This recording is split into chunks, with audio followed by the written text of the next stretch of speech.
Okay, so we'll be starting our journey through the history of mathematics in China. China was a more larger, complex society, so they needed civil servants with knowledge of math. So they were able to develop the base 10 number system, which is which is what we use today. Around the 3rd century of AD, Louis He wrote Sea Island Mathematical Manual. And basically, they were trying to find the height, and what they did was they placed 2-foot poles 1,000 feet apart, and they lined them up with the peak of the island. He was also able to determine the volume of a sphere. He did this by inscribing two perpendicular cylinders inside a cube, and where the sphere contained each cylinder, and he looked at the where the sphere was intersection point. Around the year 500, we see that they were able to determine that the double box lid is equal to the area inside an inverted pyramid of height r. And they also were able to come up with the Chinese remainder theorem, which was developed by Sunzi, as well as the Euclidean algorithm. And this isn't the actual calculations for it, but this is kind of what they were dealing with. They were solving problems like this right here. And so what this basically means is we have mod 5, so that's a multiples of 5, remainder of 3.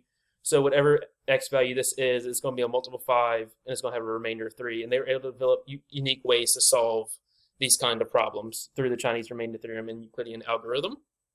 And right here, we just see a picture of Louis He and the year of him. Okay, moving on to Indian geometry and algebra.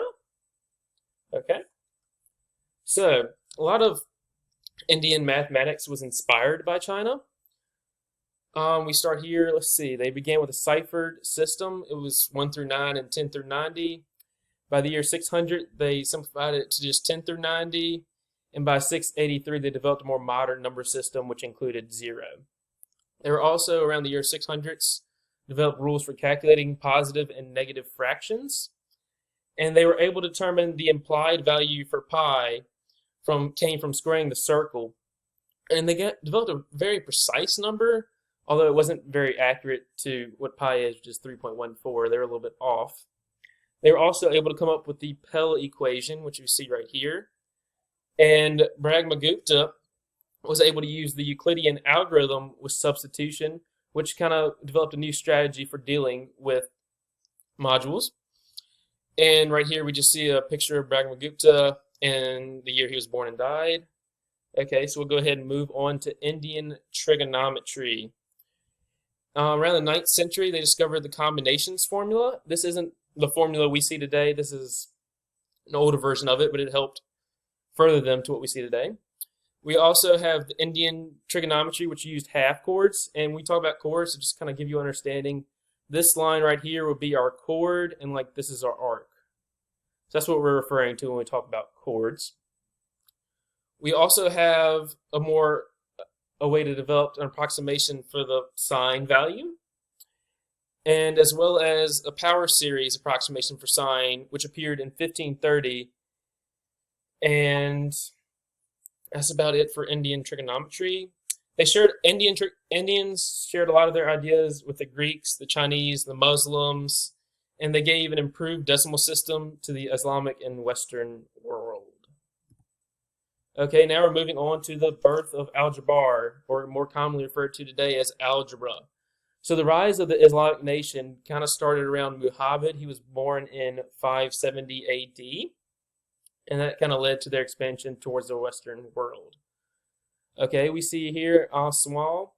He grasped the significance of decimal system in 1172. And basically what this means is he was able to recognize the parts of decimals and kind of reason through and like understand the logic behind it. Here we have Al-Qamal, Algebra's textbook problems into 6 different categories. So we see these right here.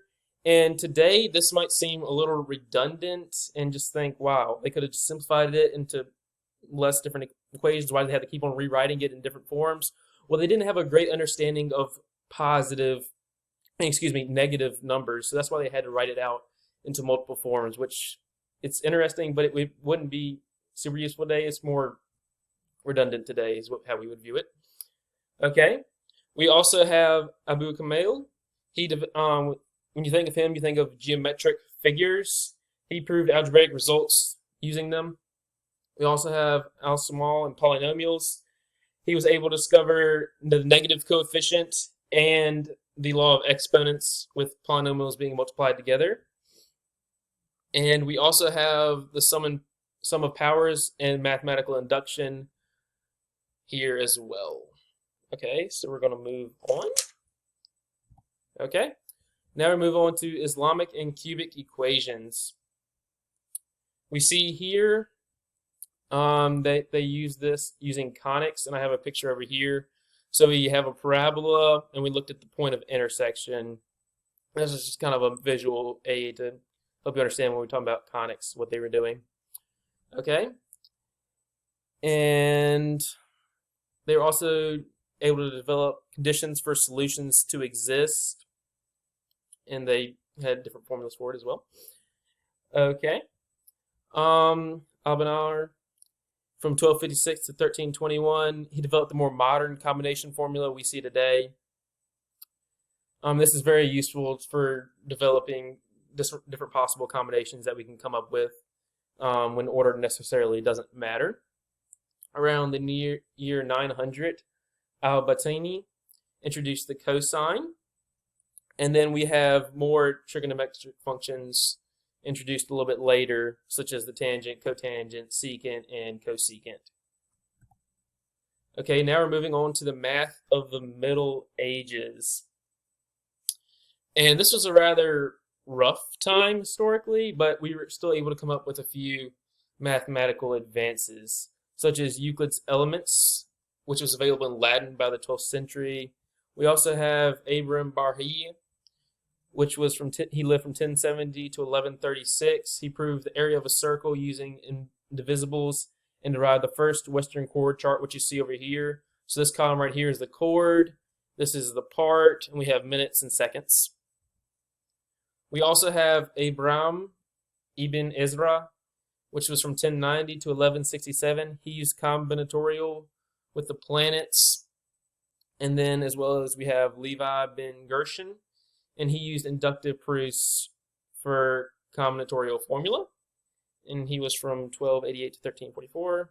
Okay, we're going to move on to Fibonacci and Beyond. So we had the famous Fibonacci sequence, which goes from 1, 2, 5, 8, and so forth and so on. And so how they were able to develop this, I have a picture up here, is that they looked at the way rabbits breed.